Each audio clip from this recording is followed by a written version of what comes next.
नमस्कार and welcome. मैं चंदन Pandey Phoenix sir आज गणतंत्र दिवस के इस पावन पर्व पर आप सभी लोगों का हार्दिक वंदन एवं अभिनंदन करता हूं। जैसा कि आपको पता है कि उज्ज्वल आईएएस कोचिंग संस्थान जो पूरे उत्तर प्रदेश में अपनी ऑफलाइन कक्षाओं के माध्यम से चिरपरिचित अंदाज में सभी प्रतियोगी परीक्षाओं की तैयारी करवाता आ रहा है, तो आज हम लोग ऑफलाइन कक्षाओं के बाद ऑनलाइन प्लेटफॉर्म पर आप लोगों से जुड़ने जा रहे हैं, जिसमें मैं चंदन पांडे आप लोगों को मैथ की एक बेहतरीन कक्षा के माध्यम से रूबरू करवाऊंगा। जैसा कि आपको पता है कि आप लोगों का जो विश्वास और स्नेह उज्ज्वल आईएएस कोचिंग संस्थान के प्रति रहा है, उसी के लिए हम लोग अपनी पूरी टीम के साथ प्रतिबद्ध होकर के आप लोगों को डिजिटल प्लेटफॉर्म पर भी एक बेहतर कक्षाओं के माध्यम से आपकी सफलता के लिए प्रतिबद्ध हैं। और उसके लिए मैं आज आपको सीटेट जो परीक्षा 31 तारीख को डेट लगी है उसमें गणित से संबंधित जितने पेडागागी की समस्याएं आपके सामने आती हैं, उसके लिए जो है आपको एक बेहतरीन ऑथेंटिक सोर्स आपको मिलने जा रहा है, जिससे आप अपनी परीक्षाओं में पेडागागी के 15 क्वेश्चन में से 15 में से आप आउट ऑफ 15 क्वेश्चन बहुत आराम से क्या है सॉल्व कर सकते हैं, जिसमें आपको बिल्कुल भी कुछ भी अलग से पढ़ने की आवश्यकता नहीं होगी। इस ऑनलाइन प्लेटफॉर्म पर जितना कुछ भी पेडागागी में बता दिया जाएगा, उसके अलावा आपको अलग से कुछ भी देखने की आवश्यकता नहीं पड़ेगी। अब आप जब पेपर में एग्जाम हॉल में आप बैठेंगे तो आपको इस बात का एहसास भी होगा, जैसे ऑफलाइन कक्षाओं में जो बच्चे लगातार क्लास कर रहे हैं उनको जब वो प्रैक्टिस सेट या कोई भी बुक सॉल्व करते हैं तो उनको इस बात का एहसास होता है कि हाँ, जो चीजें उज्ज्वल आईएएस की टीम ने पढ़ा रखा है उसके बाहर उनको कुछ भी पढ़ने की आवश्यकता नहीं होती है। तो जो बच्चे आज से हमारे यहाँ ऑनलाइन कक्षाओं के माध्यम से भी जुड़ रहे हैं तो उनको इस बात का बिल्कुल ऑथेंटिक प्रूफ के साथ उनको बताया जाएगा कि हाँ, आपको इसके अलावा कुछ भी अलग से पढ़ने की आवश्यकता नहीं पड़ेगी। तो गणित शिक्षण में आज हम लोग जो वैन हीले का ज्यामितीय विचार है उससे स्टार्टिंग करेंगे और धीरे धीरे करके जितनी मैथ्स की पेडागागी है उसको हम लोग पूरी तरह क्या कर लेंगे 31 के पहले कंप्लीट कर लेंगे। तो इसमें जो वैन हीले का ज्यामितीय विचार है मोस्ट इंपॉर्टेंट है। यहाँ से हर बार एक क्वेश्चन मिनिमम तो आपके एग्जाम में आता ही आता है, और कभी कभी क्या होता है कि 2 क्वेश्चन पूछ लिए जाते हैं तो 1 नंबर तो आपका फिक्स ही है। और अगर आपका सौभाग्य है 2 नंबर 2 क्वेश्चन अगर एग्जाम में आ गए तो आपके 2 नंबर 100% क्लियर हैं कि वो आपके सही ही होना है। इसमें आज हमारा मैथ्स पेडागागी में जो पहला टॉपिक है वो है वैन हीले का ज्यामितीय विचार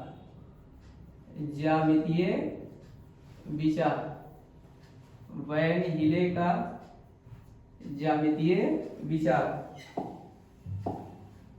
वैन हीले ज्योमेट्रिकल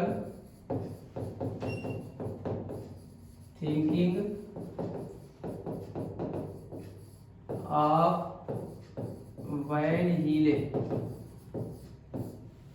बहुत ही प्यारा टॉपिक है।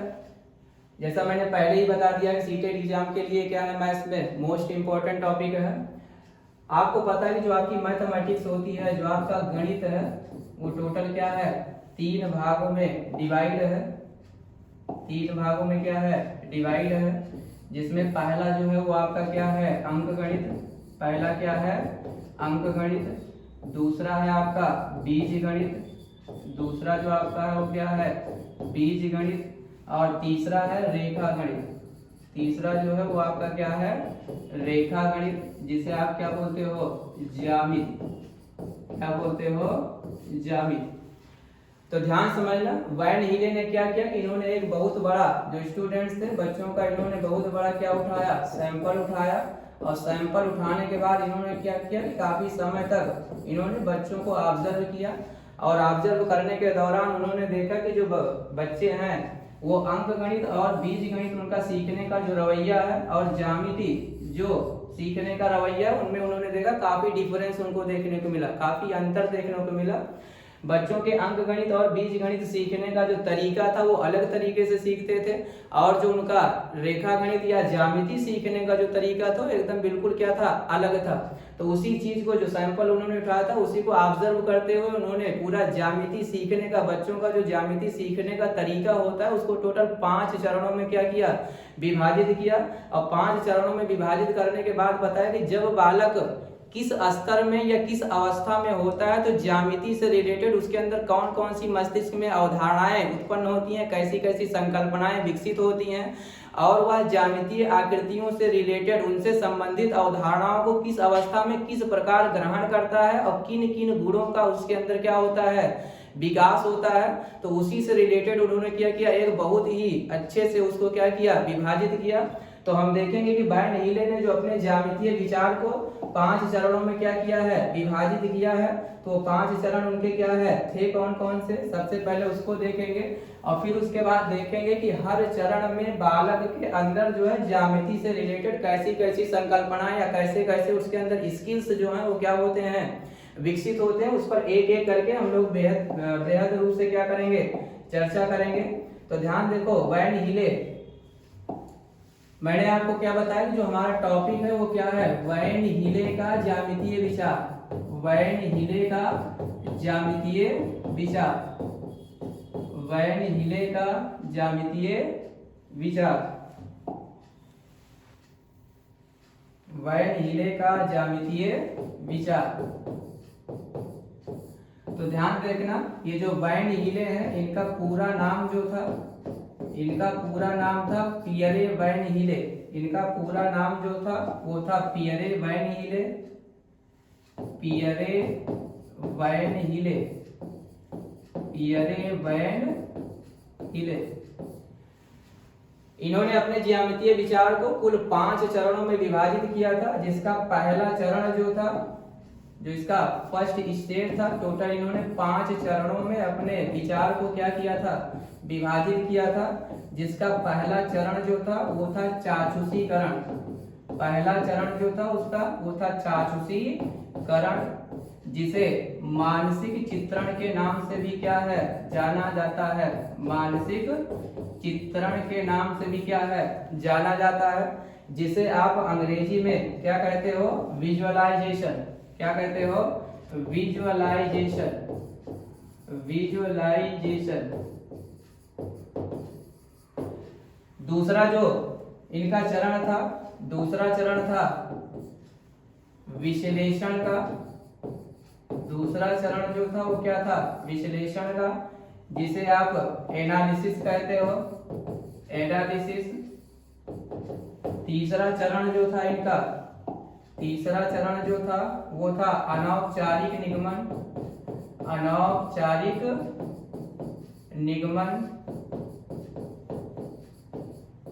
अनौपचारिक निगमन, जिसे आप कहते हो informal deduction, informal deduction, informal deduction,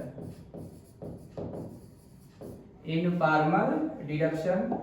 तीसरा चरण था उनका अनौपचारिक निगमन, इनफॉर्मल डिडक्शन का।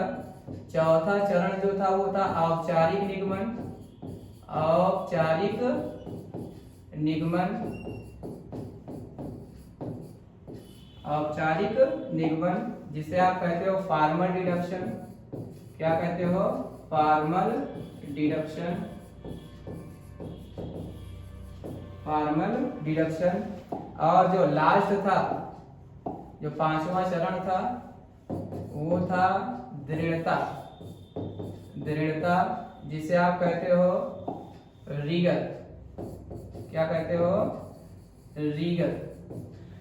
तो वैन हीले ने अपने पूरे ज्यामितीय विचार को 5 चरणों में क्या किया था, विभाजित किया था। जिसका पहला चरण था चाक्षुषीकरण या मानसिक चित्रण का, जिसे विजुअलाइजेशन कहा जाता है। दूसरा था विश्लेषण, एनालिसिस का। तीसरा था अनौपचारिक निगमन का, इनफॉर्मल डिडक्शन। चौथा था औपचारिक निगमन, फॉर्मल डिडक्शन का। और लास्ट जो था वो था दृढ़ता यानी रीगर का। ध्यान देखिए, जो ज्यामितीय विचार दिया था वैन हीले ने, उसको तो 5 चरणों में डिवाइड किया था और हर चरण के लिए उन्होंने एक स्तर निर्धारित किया था कि बालक जब ज्यामितीय विचार के किस चरण में होगा तो उससे संबंधित जो उसका स्तर होगा, लेवल जो होगा वो क्या होगा। तो जो उनका पहला चरण था चाक्षुषीकरण या मानसिक चित्रण का, तो इसको इन्होंने नाम दिया लेवल 0, इसको उन्होंने नाम दिया लेवल 0। जो उनका दूसरा चरण था विश्लेषण का, इसको उन्होंने नाम दिया लेवल 1, लेवल 1। जो तीसरा चरण था अनौपचारिक निगमन का, उसको नाम दिया उन्होंने लेवल 3। और जो चौथा चरण था औपचारिक निगमन का, उसे नाम दिया लेवल 4। सॉरी, यहाँ पर जो तीसरा चरण था अनौपचारिक निगमन का, तो वो आपका होगा लेवल 2, लेवल 2। जो आपका चौथा चरण था औपचारिक निगमन का, वो होगा लेवल 3। और जो लास्ट है दृढ़ता का, वो होगा आपका लेवल 4। तो इस तरह से आप देखोगे कि उन्होंने जो अपने ज्यामितीय विचार को 5 चरणों में विभाजित किया था, तो हर चरण के लिए उन्होंने क्या डिसाइड किया था, लेवल डिसाइड किया था। जिसमें पहला चरण जो था चाक्षुषीकरण का, उसका था लेवल 0। दूसरा जो था विश्लेषण का, उसके रेस्पेक्ट में था लेवल 1। तीसरा जो था अनौपचारिक निगमन का, वो था लेवल 2। और चौथा था औपचारिक निगमन का, उसके रेस्पेक्ट में लेवल 3। और दृढ़ता जो लास्ट था, उसके रेस्पेक्ट में लेवल कौन सा था, 4।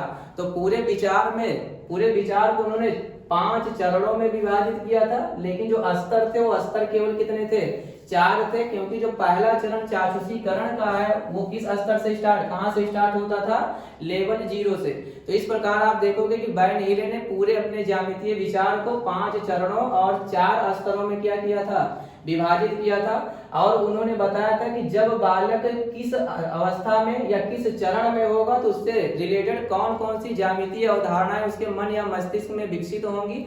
एक एक करके हम लोग क्या है डिटेल में देखते हैं कि जब बालक किस चरण में होगा, तो उसके मन या मस्तिष्क में ज्यामिति से रिलेटेड कौन कौन सी संकल्पनाएं विकसित होंगी और कैसे कैसे उसके अंदर ज्यामितीय गुणों का विकास होगा। तो उसमें सबसे पहला मोस्ट इंपॉर्टेंट है, और वो है चाक्षुषीकरण। पहला है चाक्षुषीकरण, या इसी को आप क्या बोलते हो, मानसिक चित्रण, मानसिक चित्रण, जिसे आप बोलते हो विजुअलाइजेशन, विजुअलाइजेशन।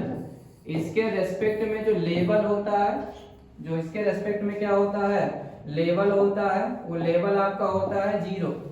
लेवल जो होता है, वो लेवल कौन सा होता है, 0। अब ध्यान समझिएगा इस चीज को। वर्न हीले के जो पहला चरण है मानसिक चित्रण या चाक्षुषीकरण का, उसको समझने से पहले एक और सबसे मोस्ट इंपॉर्टेंट कॉन्सेप्ट है, उसको समझना सबसे जरूरी है। ध्यान समझिएगा। जब वर्न हीले ने अपना ज्यामितीय विचार दिया, तो उन्होंने बालक को, जब बालक कक्षा में प्रवेश ले लेता है, यानी जब वो विद्यालय में प्रवेश कर जाता है, तो वहां से उसके मन या मस्तिष्क में ज्यामिति से रिलेटेड कैसी कैसी संकल्पनाएं विकसित होती हैं। तो वहां से उन्होंने अपने ज्यामितीय विचार को क्या किया, क्लासिफाइड किया। लेकिन एक बात जानना मोस्ट इंपॉर्टेंट है कि जब बालक विद्यालय में प्रवेश नहीं लिया होता है, कहने का मतलब है जब बालक विद्यालय में प्रवेश नहीं लिया होता है, यानी वो अपने प्री स्कूलिंग स्टेज में होता है। कहां पर होता है, प्री स्कूलिंग स्टेज में। जब बालक अपने प्री स्कूलिंग स्टेज में होता है, तब ज्यामिति से रिलेटेड उसके अंदर कैसी कैसी संकल्पनाएं विकसित होती हैं, ये जानना क्या है, मोस्ट इंपॉर्टेंट है। तो ध्यान समझिएगा, जब बालक विद्यालय में प्रवेश नहीं लिया होता है, वो कहाँ होता है, अपने प्री स्कूलिंग स्टेज। कहने का मतलब प्री स्कूलिंग स्टेज में तो होता है, लेकिन उसके संज्ञान का इतना विकास हो चुका होता है कि वो अपनी भावनाओं को आप तक और आपकी भावनाओं को खुद समझ सके। तो जब बालक प्री स्कूलिंग स्टेज में होता है, तो ज्यामिति से रिलेटेड उसके अंदर जो संकल्पनाएं विकसित होती हैं, तो वह ज्यामितीय आकृतियां, जब उसके सामने कोई भी ज्यामितीय आकृति आप क्या है दिखाते हो, या किसी भी ज्यामितीय आकृति को देखता है, तो वह उन आकृतियों की जो तुलना है, वो अपने भौतिक परिवेश से, आस-पास पड़ोस की वस्तुओं से या घर की वस्तुओं से कर देता है। कहने का मतलब है जब बालक प्री स्कूलिंग स्टेज में होता है, तो ज्यामितीय आकृतियों को क्या करता है, अपने पास पड़ोस की वस्तुओं से, घर की वस्तुओं से या स्कूल की वस्तुओं से, घर की वस्तुओं से या पास पड़ोस की वस्तुओं से उनकी क्या कर देता है, तुलना कर देता है। कहने का मतलब है कि जब बालक के सामने आप यह चित्र बना के उसे दिखाओगे, तो बालक को अभी ज्यामिति से रिलेटेड कोई संकल्पना उसके मस्तिष्क में छपी ही नहीं है, वो कुछ नहीं जानता है ज्यामिति से रिलेटेड। लेकिन आप खुद बताओ, क्या इस आकृति को देखने के बाद, क्या इस बात को, क्या ऐसी आकृतियों को अपने भौतिक परिवेश में या भौतिक जगत में क्या डेली उस ऐसी आकृति को देख नहीं रहा है? ऐसी बहुत सारी आकृतियों को अपने घर में, आस पड़ोस में या भौतिक जगत में प्रतिदिन क्या है, देख रहा है। तो जैसे ही आप क्या करोगे, ये आकृति उसके सामने दिखाओगे तो तुरंत उसका दिमाग जाएगा कि आखिर हमारे भौतिक जगत में ऐसी कौन सी वस्तु है जो इस प्रकार दिखती है। तो तुरंत जैसे देखेगा तो इसको कोई ना कोई नाम दे देगा। जैसे डेली अगर वो देखो तो बिस्किट खाता है तो बिस्किट इसी आकार का होता है कि नहीं होता है, तो बालक इसे बता देगा कि ये क्या है, आपका बिस्किट है। क्या है, बिस्किट है। या बालक इसे बता देगा, डेली उसकी मम्मी जो है रोटी उसे खिलाती है तो रोटी भी इसी टाइप की होती है, इसी यही आकार उसका होता है कि नहीं होता है, तो बोल देगा ये क्या है, रोटी है। या जैसे ही इसे देखेगा तो बोलेगा कि पापा चॉकलेट लाने के लिए उसे क्या देते हैं, सिक्के देते हैं, तो सिक्के की भी आकृति ऐसी होती है कि नहीं होती है, तो बालक इसे क्या बोल देगा, सिक्का है। बालक क्या बोल देगा, सिक्का है। कहने का मतलब है कि जैसे ही उसके सामने आप कोई भी ज्यामितीय आकृति दिखाओगे तो तुरंत उसे अपनी भौतिक, कहां से, भौतिक परिवेश की वस्तुओं से उसकी तुलना कर देता है। कहने का मतलब जैसे बालक के सामने अगर आपने ये चित्र बना के दिखाया तो बालक को नहीं पता है कि ये आयत है, बालक को नहीं पता है कि ये आयत है, लेकिन आप खुद बताओ इस बात को कि क्या बालक इस आकृति, इस प्रकार की वस्तुओं को क्या अपने वो भौतिक परिवेश में प्रतिदिन देख नहीं रहा है, आस पड़ोस में या घर में ऐसी वस्तुओं को देख नहीं रहा है। जैसे आप इसे दिखाओगे तो तुरंत बालक क्या कहेगा कि ऐसी ही आकृति तो भैया के पास डेली रहती है जिसमें वो पढ़ते हैं। कहने का मतलब है कि इसे वो नाम दे देगा नोटबुक। क्या नाम दे देगा, नोटबुक दे देगा। या उसके घर में इसी आकार की क्या होती है, टीवी होती है, तो तुरंत इसे क्या बता देगा, ये तो घर की टीवी है। या बोल देगा कि क्या है, पापा की मोबाइल है। या बोल देगा क्या है, लैपटॉप है, या क्या है, कंप्यूटर है।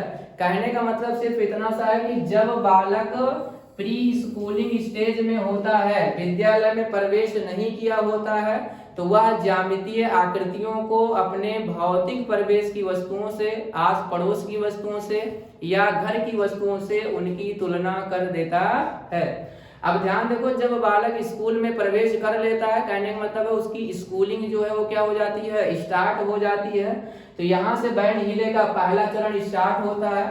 वह बैंड हिले के किस चरण में, चाक्षुषीकरण या मानसिक चित्रण की अवस्था में क्या करता है, प्रवेश करता है।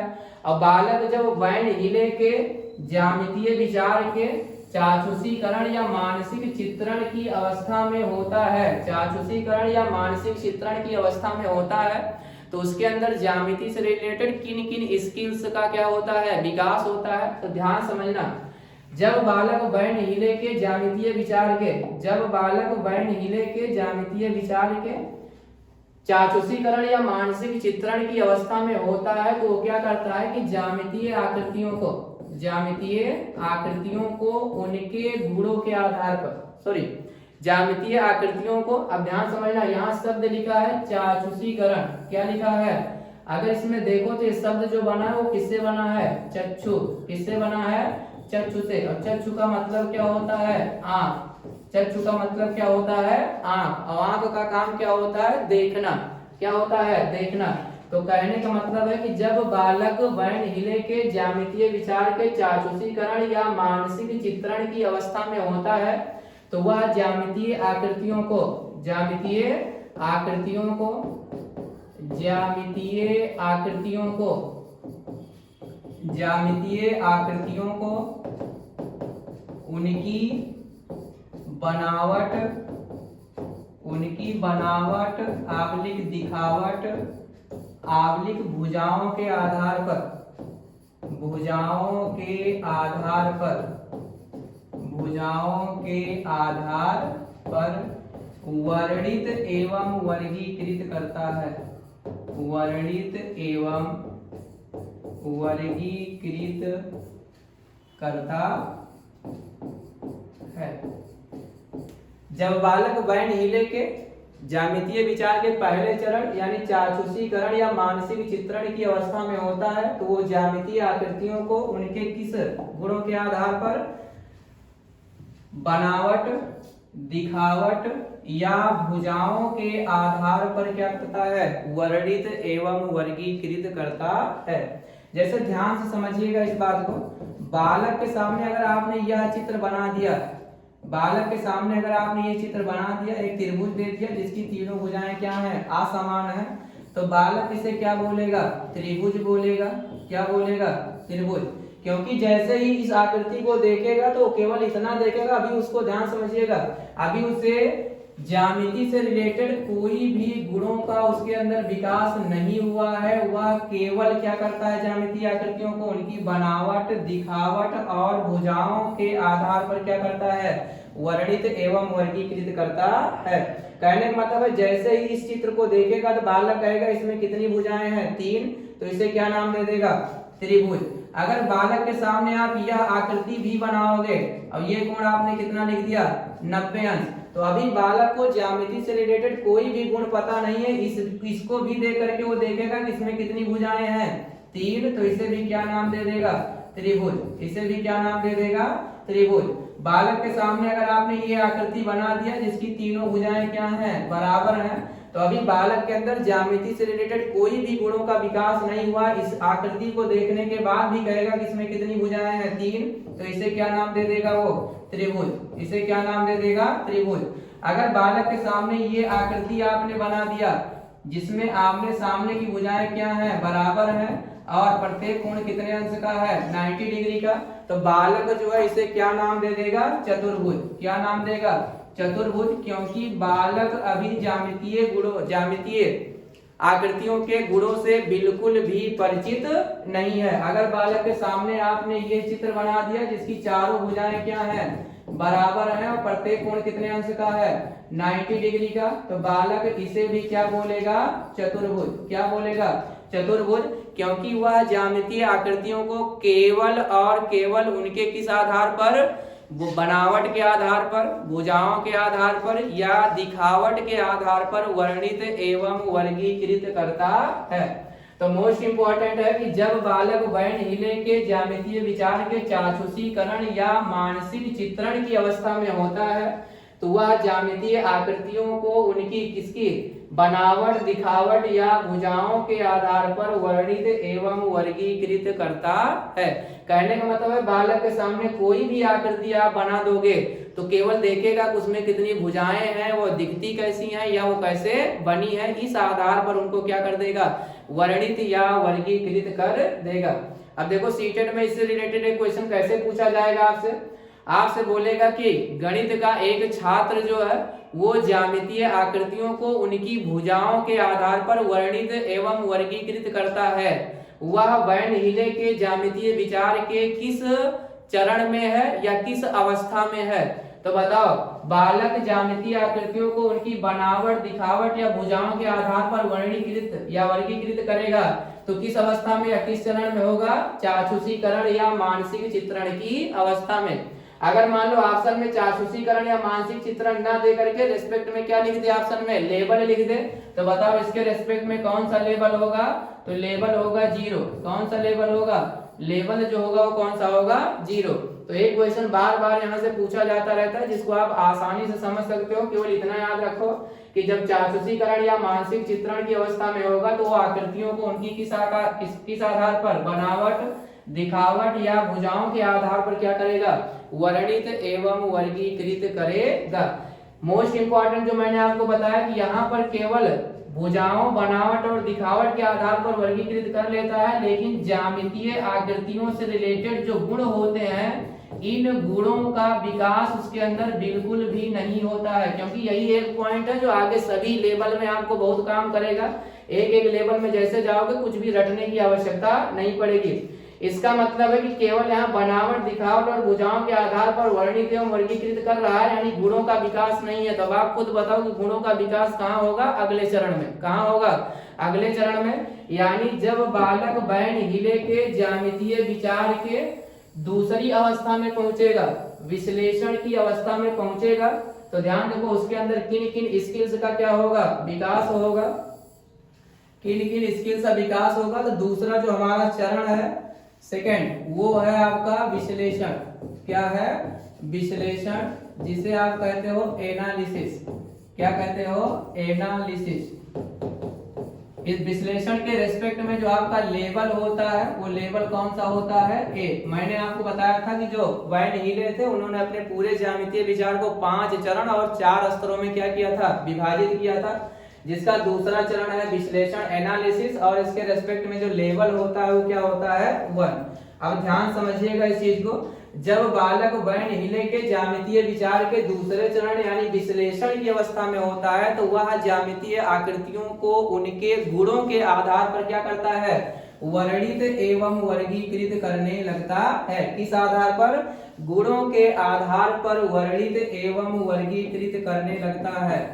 ज्यामितीय आकृतियों को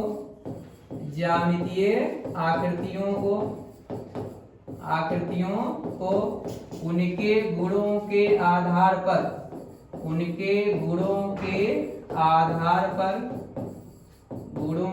आधार पर क्या करता है? वर्णित एवं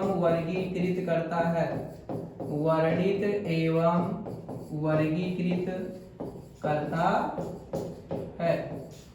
मोस्ट इंपॉर्टेंट है कि जब बालक वैन हीले के ज्यामितीय विचार के किस चरण में? विश्लेषण की अवस्था में होता है तो वह ज्यामितीय आकृतियों को किस आधार पर? उनके गुणों के आधार पर वर्णित एवं वर्गीकृत करने लगता है। कहने का मतलब है कि अभी थोड़ी देर पहले आपने देखा कि जब बालक वैन हीले के ज्यामितीय विचार के चाक्षुषीकरण की अवस्था में था और आपने बालक के सामने ये चित्र बनाया तो आपको उसने क्या नाम बताया? त्रिभुज। लेकिन अब बालक ज्यामितीय आकृतियों को भुजाओं नहीं, किस आधार पर? गुणों के आधार पर वर्णित और वर्गीकृत कर रहा है, तो अब उसे ये त्रिभुज नहीं बोलेगा। अब वो कहेगा कि इसकी तीनों भुजाएं क्या हैं? असमान है। तब उसे बोलेगा विषम बाहु त्रिभुज। क्या बोलेगा? विषम बाहु त्रिभुज। इसको क्या नाम देगा वो? विषम बाहु त्रिभुज। अगर बालक के सामने मान लो आपने ये चित्र बना दिया, बालक के सामने अगर आपने ये चित्र बना दिया ये, और इसका एक कोण आपने क्या लिख दिया? 90 डिग्री कर दिया, तो बालक जब चाक्षुषीकरण की अवस्था में होता था तो इसे भी वो त्रिभुज बोलता था। लेकिन अब इसे त्रिभुज ना बोल करके क्या बोलेगा? वो देखेगा कि त्रिभुज तो है लेकिन इसका एक कोण कितने अंश का है? 90 डिग्री का। तो अब इसे बोलेगा वो समकोण त्रिभुज, राइट एंगल ट्रायंगल, समकोण त्रिभुज। इसे क्या बोलेगा? वो समकोण त्रिभुज, राइट एंगल ट्रायंगल। अगर मान लो बालक के सामने आपने ये चित्र बना दिया, बालक के सामने अगर आपने ये चित्र बना दिया और इसकी तीनों भुजाएं क्या कर दी? बराबर कर दी, तो अभी तक बालक जब चाक्षुषीकरण की अवस्था में था तो इसे भी त्रिभुज बोलता था। लेकिन अब बालक के अंदर ज्यामितीय गुणों से रिलेटेड, ज्यामितीय आकृतियों से रिलेटेड गुणों का विकास हो गया कि नहीं हो गया? तो अब बालक इसे त्रिभुज तो है ही है, त्रिभुज तो देखेगा ही, लेकिन देखेगा कि इसकी तीनों भुजाएं क्या हैं? बराबर है। तो अब बालक इसे क्या बोलेगा? समबाहु त्रिभुज। अब बालक इसे क्या बोलेगा? समबाहु त्रिभुज। तो कहने का मतलब है कि बालक जब चाक्षुषीकरण की अवस्था में था तो बालक इनको भी त्रिभुज, इनको भी और इनको भी, तीनों को त्रिभुज बोलता था। लेकिन जब वो विश्लेषण की अवस्था में पहुंचा तो ज्यामितीय आकृतियों से रिलेटेड उसके अंदर क्या है? गुणों का भी विकास हो गया। अब गुणों का विकास हो गया तो अब बालक इसे क्या बोल रहा है? विषम बाहु त्रिभुज। इसे क्या बोल रहा है? समकोण त्रिभुज। और इसे क्या बोल रहा है? समबाहु त्रिभुज। ध्यान से देखो इस चीज को। अगर बालक के सामने मान लो आपने ये आकृति बना दी तो बालक अभी तक जब चाक्षुषीकरण की अवस्था में था तो इसे बोलता था आयत। इसे क्या बोलता था? आयत बोलता था। लेकिन अब बालक देखेगा, सॉरी, जब चाक्षुषीकरण की अवस्था में था तो बालक इसे क्या बोलता था? चतुर्भुज। लेकिन अब बालक देखेगा कि आमने सामने की भुजाएं क्या हैं? बराबर हैं, और प्रत्येक कोण कितने अंश का है? 90 डिग्री का है। तो अब इसे चतुर्भुज ना बोल करके वो क्या बोलेगा? आयत यानी रेक्टेंगल। क्या बोलेगा? आयत यानी रेक्टेंगल। अगर बालक के सामने मान लो आपने ये चित्र बना दिया, समझ पाए, और चारों भुजाएं इसकी क्या कर दी आपने? बराबर, और प्रत्येक कोण कितने अंश का लिख दिया? 90 डिग्री का। तो बालक अभी तक जब जो इसको चतुर्भुज बोलता था तो अब बालक चतुर्भुज नहीं बोलेगा, क्योंकि बालक के अंदर ज्यामितीय आकृतियों से रिलेटेड क्या है? गुणों का विकास हो चुका है। तो बालक देखेगा कि इसकी चारों भुजाएं आपस में क्या है? बराबर है। प्रत्येक कोण कितने अंश का? 90 डिग्री का। तो अब बालक इसे क्या बोलेगा? वर्ग, स्क्वायर। क्या बोलेगा इसे? वर्ग यानी स्क्वायर। तो कहने का मतलब है कि जब कोई भी बालक वैन हीले के ज्यामितीय विचार के किस चरण में होता है? दूसरे चरण यानी द्वितीय अवस्था में होता है, लेवल 1 में होता है, तो वह ज्यामितीय आकृतियों को उनके गुणों के आधार पर क्या करता है, वर्णित एवं वर्गीकृत करता है। कहने का मतलब है कोई भी ज्यामितीय आकृति आप दिखाओगे तो उसके गुणों के आधार पर वो क्या करेगा, वर्णित करेगा और वर्गीकृत करेगा।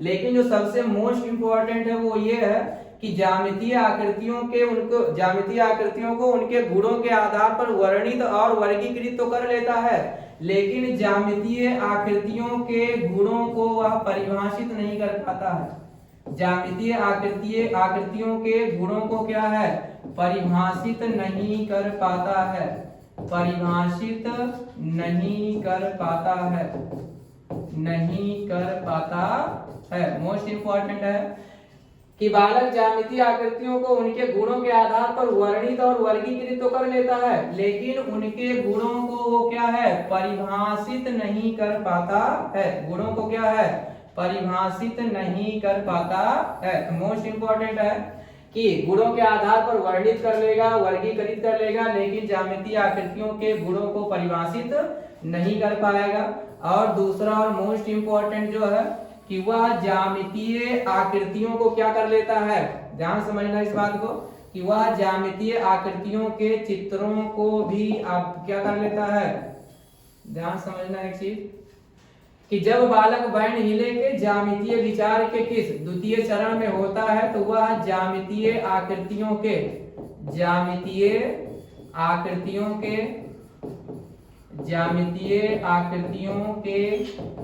चित्रों को बना लेता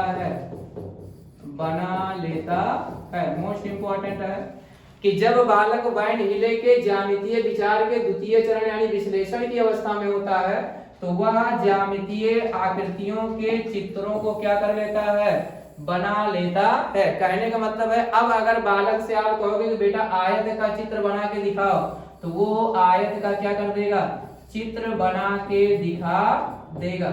अगर आपसे बोलोगे कि भैया समबाहु त्रिभुज का चित्र बना के दिखाओ तो बालक अब आपको समबाहु त्रिभुज का चित्र बना के दिखा देगा। तो ध्यान देखो, जब बालक वैन हिले के ज्यामितीय विचार के विश्लेषण की अवस्था में होता है तो किन किन गुणों का उसके अंदर विकास होता है। पहली चीज तो ज्यामितीय आकृतियों को क्या करता है, उनके गुणों के आधार पर वर्णित एवं वर्गीकृत कर लेता है। और दूसरा और मोस्ट इंपॉर्टेंट क्या बताया मैंने कि वह ज्यामितीय आकृतियों को उनके ज्यामितीय आकृतियों के चित्रों को भी क्या कर लेता है, बना लेता है। और जो तीसरी बात मैंने बताया कि गुणों के आधार पर वर्णित और वर्गीकृत तो कर लेता है लेकिन उनको परिभाषित नहीं कर पाता है। तो अब आप खुद बताओ कि परिभाषित करने का जो काम होगा वो कहाँ होगा, अगले चरण में। किस चरण में, अगले चरण में होगा। तो जब बालक अब क्या करेगा, ध्यान समझो, जब बालक बैंड हिले के ज्यामितीय विचार के तीसरे चरण में, कहां पर, तीसरे चरण में होगा। तीसरा चरण जो है हमारा, तीसरा चरण जो हमारा है वो क्या है, अनौपचारिक निगमन। तीसरा चरण जो है वो क्या है, अनौपचारिक निगमन, जिसे आप बोलते हो इनफॉर्मल डिडक्शन। इनफॉर्मल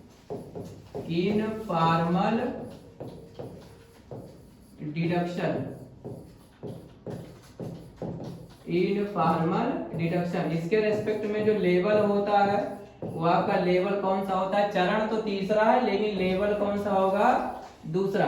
लेवल कौन सा होगा, दूसरा।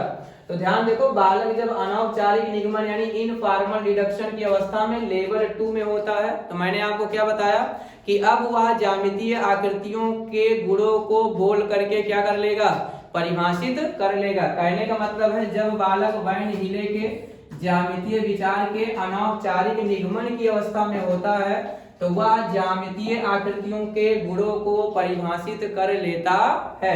तो क्या करता है, ज्यामितीय आकृतियों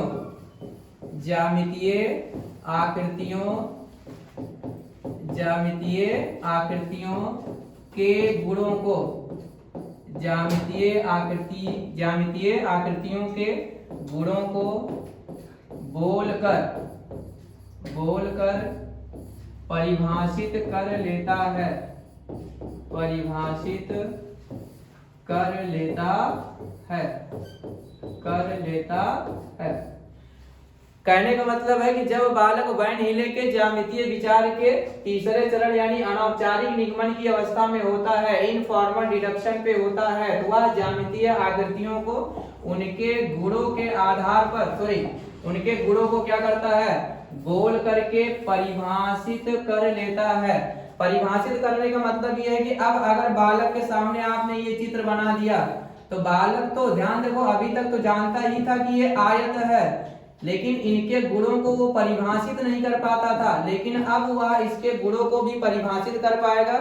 अब बालक बताएगा कि आयत के आमने सामने की भुजाएं क्या होती हैं, बराबर और समांतर होती हैं। इसका प्रत्येक कोण कितने अंश का होता है, 90 डिग्री का होता है। वो बताएगा कि जब आप आयत के विकर्ण खींचोगे तो आयत के दोनों विकर्ण एक दूसरे को समद्विभाजित करते हैं, यानी ये इसके बराबर होगा और ये किसके बराबर होगा, इसके बराबर। जब उसके सामने आयत का चित्र दिखाओगे तो बालक बताएगा कि आयत का जो विकर्ण है, एक विकर्ण इसको क्या करेगा, दो बराबर क्षेत्रफलों में, और जब आप दोनों विकर्ण खींच दोगे तो इसे चार बराबर क्षेत्रफलों में क्या करेगा, विभाजित करेगा।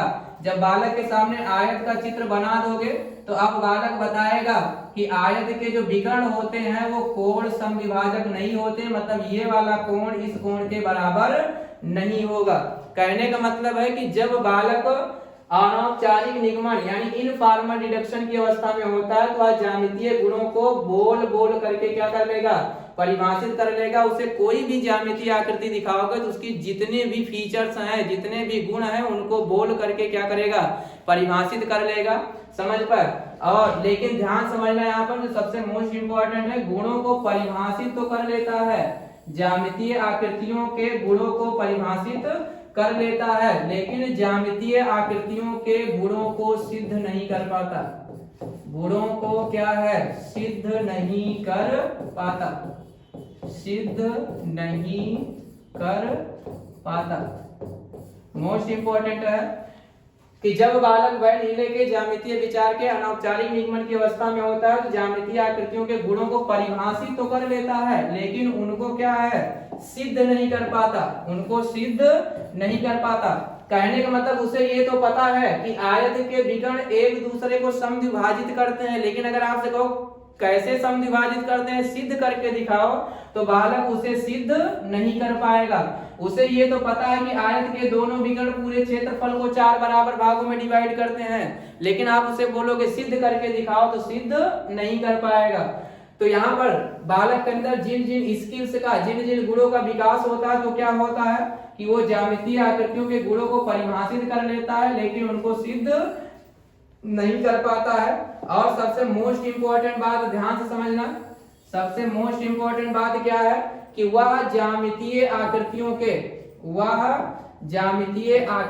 के सूत्रों को याद कर लेता है। बालक जब अनौपचारिक निगमन की अवस्था में होता है तो वह ज्यामितीय आकृतियों के सूत्रों को भी क्या कर लेता है, याद कर लेता है। ज्यामितीय आकृतियों के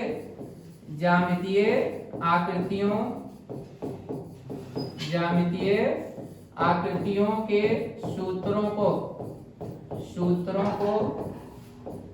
याद कर लेता है, ज्यामितीय आकृतियों के सूत्रों को क्या कर लेता है, याद कर लेता है।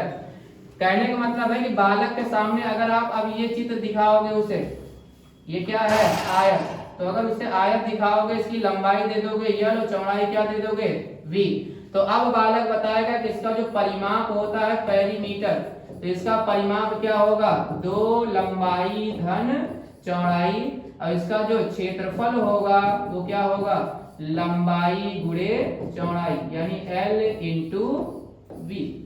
कहने का मतलब है कि जब बालक वैन हीले के ज्यामितीय विचार के अनौपचारिक निगमन की अवस्था में होता है तो उसके अंदर किन किन गुणों का विकास होता है। पहली चीज तो ज्यामितीय आकृतियों को बोल करके क्या कर लेता है, परिभाषित कर लेता है, बोल करके क्या कर लेता है, परिभाषित कर लेता है। और दूसरी चीज जो है, ध्यान समझना, जहां ज्यामितीय आकृतियों को परिभाषित कर लेता है लेकिन उनको सिद्ध नहीं कर पाता है। परिभाषित तो कर लेता है लेकिन उनको सिद्ध नहीं कर पाता।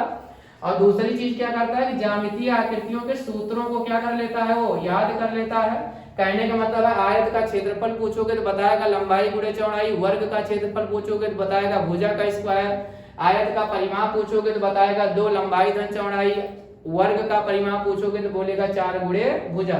तो इसके अंदर किन किन गुणों का विकास होगा, परिभाषित कर लेगा लेकिन सिद्ध नहीं कर पाएगा, और दूसरी चीज सूत्रों को क्या कर लेगा, याद कर लेगा। और सबसे मोस्ट इंपॉर्टेंट बात है वो ये है कि जब बालक अनौपचारिक निगमन की अवस्था में होता है तो वह गुणों को क्या कर लेता है, परिभाषित तो कर लेता है, लेकिन अगर दो आकृतियां उसके साथ, दो विभिन्न आकृतियां अगर उसे आप दो, जैसे एक आयत दे दो, एक क्या दे दो आयत, और एक क्या बना के दे दो उसे वर्ग, तो इसके सभी गुणों को परिभाषित कर देगा, इसके भी सभी गुणों को परिभाषित कर देगा।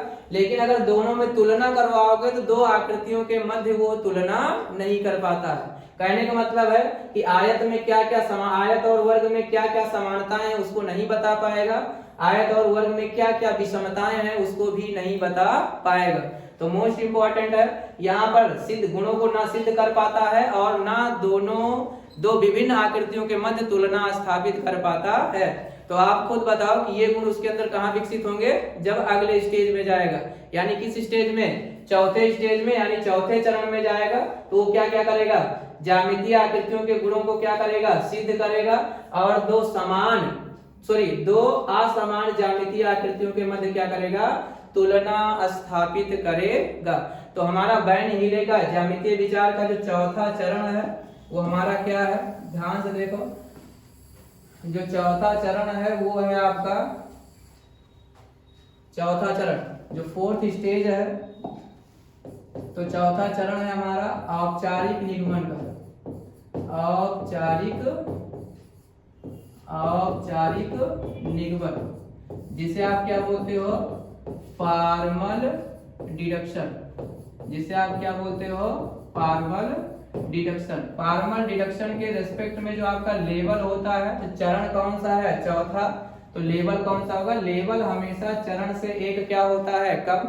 तो जो आपका चरण होगा, चरण तो कौन सा है, चौथा, लेकिन लेवल कौन सा होगा, तीसरा। समझ पाए। तो ध्यान से आप देख पा रहे हो कि किस प्रकार से बिल्कुल ही मैथमेटिक्स इतना इंटरेस्टिंग टॉपिक है कि बस केवल जरूरत है आपको एक सही गाइडर की। अगर एक सही गाइड करने वाला आपको मिल जाए तो मैथमेटिक्स से इंटरेस्टिंग और इतना स्कोरिंग सब्जेक्ट कोई है नहीं। तो अगर आप लोग जिस विश्वास के साथ अभी तक उज्ज्वल आईएएस कोचिंग संस्थान से जुड़े थे, अगर उसी विश्वास के साथ आगे आप जुड़े रहोगे तो आपको एक दिन ऐसा लगेगा कि हाँ, हम ऐसे संस्थान से जुड़े हुए हैं जहां पर एक बेहतर गाइडेंस के साथ साथ सफलता भी सुनिश्चित कर दी जाती है। और उस सफलता को सुनिश्चित करने के लिए अभी हम लोग जो ऑफलाइन कक्षाओं के माध्यम से व्यवस्था देते थे आपको, अब एक बार ये क्या है, पुनः ऑनलाइन कक्षाओं के माध्यम से व्यवस्था सुचारू रूप से जारी हो चुकी है। तो इसका आप आनंद लेते रहो, लेकिन आनंद लेने के साथ साथ आप क्या करो कि अपने इष्ट मित्रों को, दोस्तों को जो भी कंपटीशन की तैयारी कर रहे हैं उनसे बताइए कि चैनल को क्या करें, लाइक करें, सब्सक्राइब करें, शेयर करें, क्योंकि ये भी एक प्रकार का क्या है, समाज सेवा। ये कि अगर आप एक बेहतर टीचर से पढ़ने का आपको मौका मिल रहा है तो अपने साथियों को भी बताइए कि हाँ, इस प्लेटफॉर्म पर अब क्या है, जो आपका ई लर्निंग है, शिक्षा में जो क्रांति है, उसके तहत जो है यहाँ पर बेस्ट एजुकेटर जो आपको मिल रहे हैं, तो उनसे आप उनको परिचित कराइए, जिससे आपके साथ साथ, आपकी सफलता के साथ साथ आपके जो कलीग्स हैं उनकी भी सफलता क्या है, सुनिश्चित हो सके। तो ध्यान से देखना, चौथा चरण हमने आपको क्या बताया कि कौन सा है, वो औपचारिक निगमन का, फॉर्मल डिडक्शन का। अब ध्यान से देखो, जब बालक वैन हीले के ज्यामितीय विचार के किस चरण में, औपचारिक निगमन की अवस्था में होता है, तो ज्यामिति से संबंधित उसके अंदर किन किन गुणों का विकास होता है। तो अभी मैंने आपको बताया कि वो ज्यामितीय आकृतियों को इसके पहले क्या करता था, गुणों के आधार पर केवल बोल करके परिभाषित कर पाता था, ज्यामितीय आकृतियों के सूत्रों को क्या कर लेता था, याद कर लेता था, लेकिन उनको सिद्ध नहीं कर पाता था, और ना ही दो विभिन्न ज्यामितीय आकृतियों के मध्य क्या कर पाता था, तुलना स्थापित कर पाता था। तो अब इन गुणों का विकास कहाँ होगा, फोर्थ स्टेज में, यानी यहाँ पर ज्यामितीय आकृतियों के गुणों को क्या कर लेगा, वो सिद्ध कर लेगा, और दो विभिन्न ज्यामितीय आकृतियों के मध्य क्या कर लेगा, वो तुलना भी स्थापित कर लेगा। तो सबसे पहला मोस्ट इंपॉर्टेंट है वो क्या है कि ज्यामितीय ज्यामितीय आकृतियों के गुणों को क्या कर लेगा? ज्यामितीय आकृतियों के गुणों को सिद्ध कर लेता है।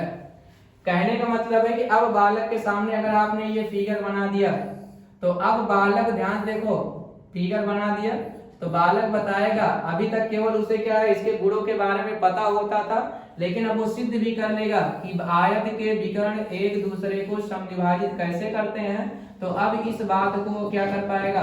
सिद्ध भी कर पाएगा। आयत का क्षेत्रफल लंबाई गुणे चौड़ाई ही क्यों होता है, अब इस बात को क्या कर पाएगा? सिद्ध भी कर पाएगा। कहने का मतलब है ज्यामितीय आकृतियों के गुणों को अभी तक जो केवल वो क्या करता था? परिभाषित करता था, अब उन चीज को क्या कर पाएगा? वो सिद्ध भी कर पाएगा।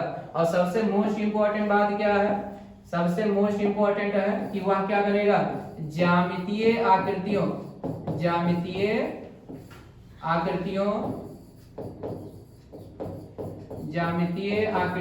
के मध्य क्या करेगा? तुलना स्थापित,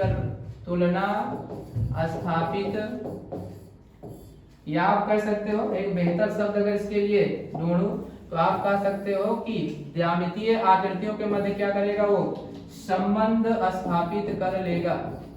ज्यामितीय आकृतियों के मध्य संबंध स्थापित कर लेता है। मोस्ट इंपॉर्टेंट है। कहने का मतलब है कि अगर संबंध का मतलब है कि अगर बालक को दो विभिन्न ज्यामितीय आकृतियां आप दिखाओगे, बालक को दो विभिन्न क्या है? ज्यामितीय आकृतियों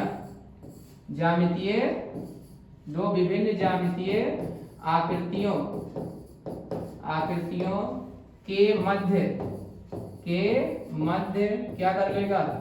तुलना स्थापित कर लेगा या तुलना कर लेगा। मोस्ट इंपॉर्टेंट है कि जब औपचारिक निगमन की अवस्था में बालक होगा तो क्या करेगा? ज्यामितीय आकृतियों के गुणों को सिद्ध कर लेगा। इसके अलावा ज्यामितीय आकृतियों के मध्य क्या कर लेगा? संबंध स्थापित कर लेगा। संबंध का मतलब है कि अगर उसे दो विभिन्न ज्यामितीय आकृतियां आप क्या है दोगे तो उनके मध्य में वो तुलना स्थापित कर लेगा या तुलना कर लेगा।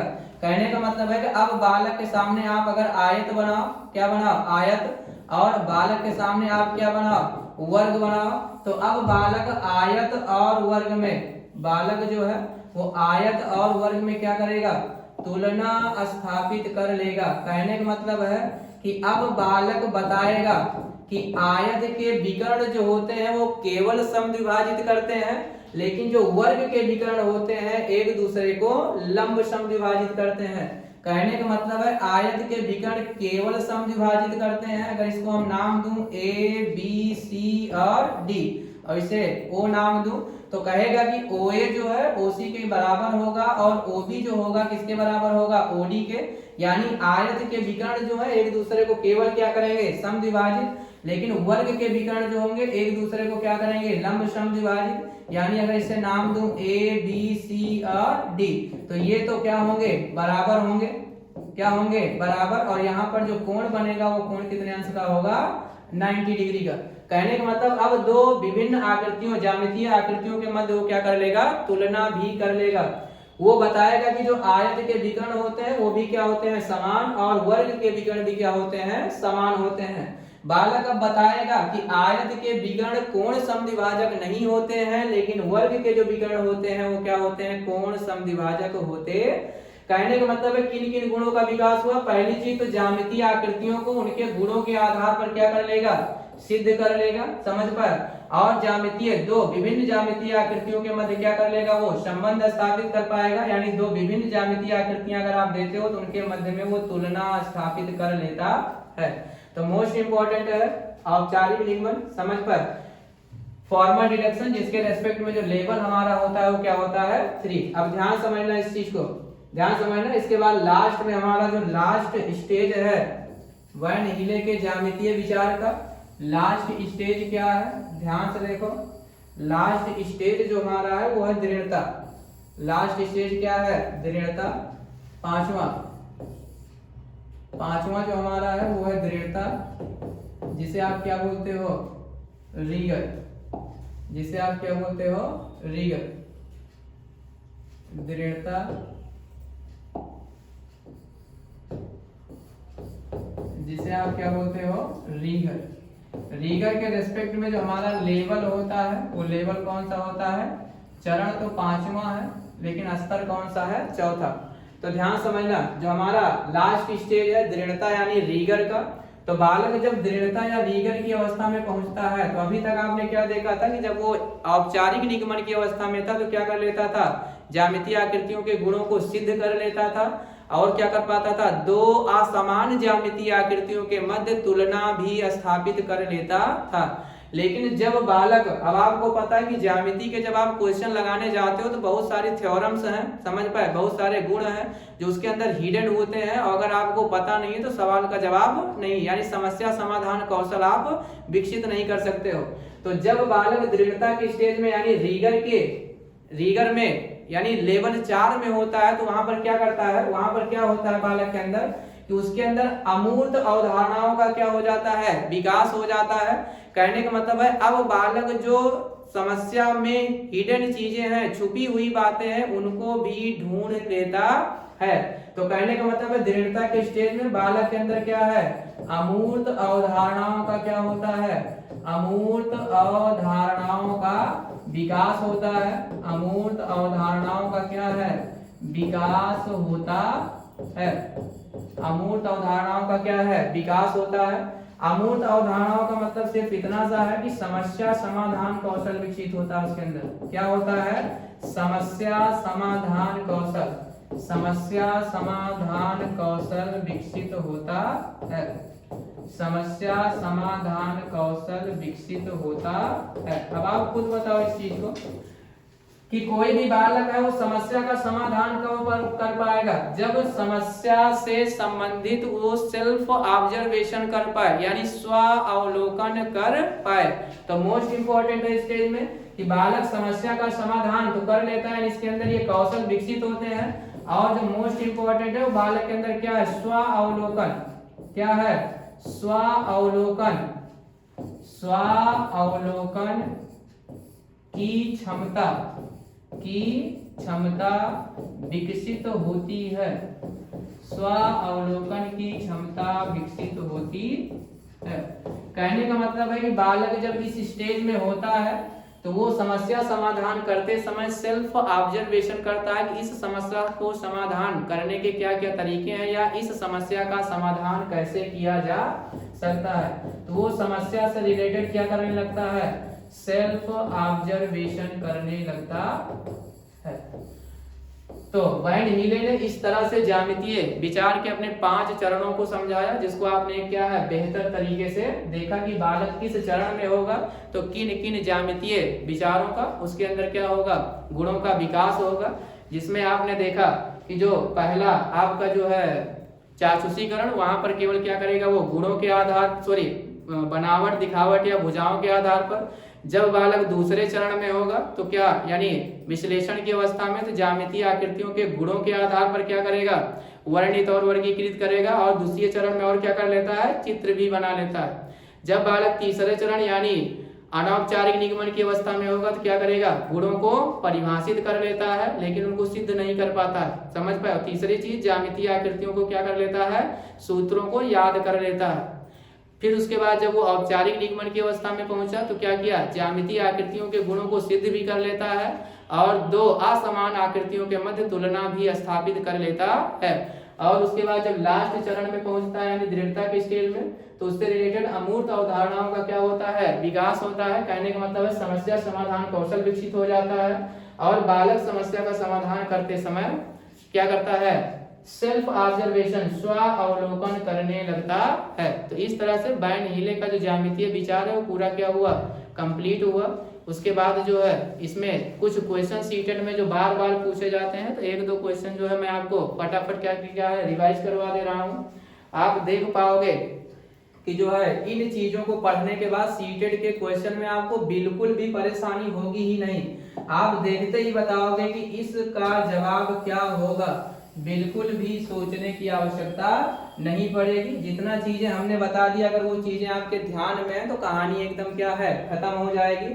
जैसे ध्यान से देखो, पहला क्वेश्चन, सीटेट का पहला क्वेश्चन क्या है, आपसे कहता है गणित का एक छात्र, गणित का एक छात्र, गणित का एक छात्र ज्यामितीय आकृतियों को, ज्यामितीय आकृतियों को, ज्यामितीय आकृतियों को उनके गुणों के आधार पर, उनके गुणों के आधार पर, उनके गुणों के आधार पर, आधार पर क्या कर लेता है, परिभाषित, उनके गुणों के आधार पर वर्णित एवं वर्गीकृत कर लेता है, वर्णित एवं वर्गीकृत कर लेता है, वर्गीकृत कर लेता है। वह बैंड हिले के, वह बैंड हिले के ज्यामितीय विचार, बैंड हिले के ज्यामितीय विचार के किस चरण में, किस चरण में है। और चार मुस्कुराता हुआ ऑप्शन दे देगा आपको ए, बी, सी और डी, जिसमें पहला ऑप्शन है आपके पास चाक्षुषीकरण, पहला ऑप्शन कौन सा है, चाक्षुषीकरण। दूसरा है विश्लेषण, दूसरा क्या है, विश्लेषण। यहाँ रेस्पेक्ट में वो लेबल भी दे सकता है, ऑप्शन में लेबल 0, इसके रेस्पेक्ट में दे देगा लेबल 1। तीसरा ऑप्शन आपके पास है अनौपचारिक निगमन, अनौपचारिक निगमन, अनौपचारिक निगमन, इसके रेस्पेक्ट में जो लेबल होगा वो लेबल कौन सा होगा, 2। और चौथा दे देगा आपको औपचारिक निगमन, क्या दे देगा, औपचारिक निगमन, औपचारिक निगमन, लेवल कौन सा होगा, 3, लेवल कौन सा होगा, 3। अब आप खुद बताओ, अगर मैंने जितनी बातें आपको बता दी, अगर वो बातें आपको पता है तो 1 सेकंड में कहानी क्या हो जाएगी, खत्म। केवल आप यहाँ देखो किस आधार पर, ज्यामितीय आकृतियों को, ज्यामितीय आकृतियों को उनके गुणों के आधार पर कह रहा है, किस आधार पर। और मैंने अभी अभी आपको बताया कि ज्यामितीय आकृतियों को उनके गुणों के आधार पर वर्णित और वर्गीकृत कहाँ करता है, बोलो, विश्लेषण की अवस्था में। कहाँ होता है तो विश्लेषण, क्योंकि चाक्षुषीकरण या मानसिक प्रतिचित्रण, अगर चाक्षुषीकरण या मानसिक प्रतिचित्रण में होगा या मानसिक चित्रण की अवस्था में होगा तो वो गुणों के आधार पर नहीं, भुजाओं या बनावट के आधार पर। तो कह रहा है यहाँ पर गुणों के आधार पर, तो गुणों के आधार पर कहाँ, विश्लेषण की अवस्था में। यानी कौन सा ऑप्शन सही हो जाएगा, बी।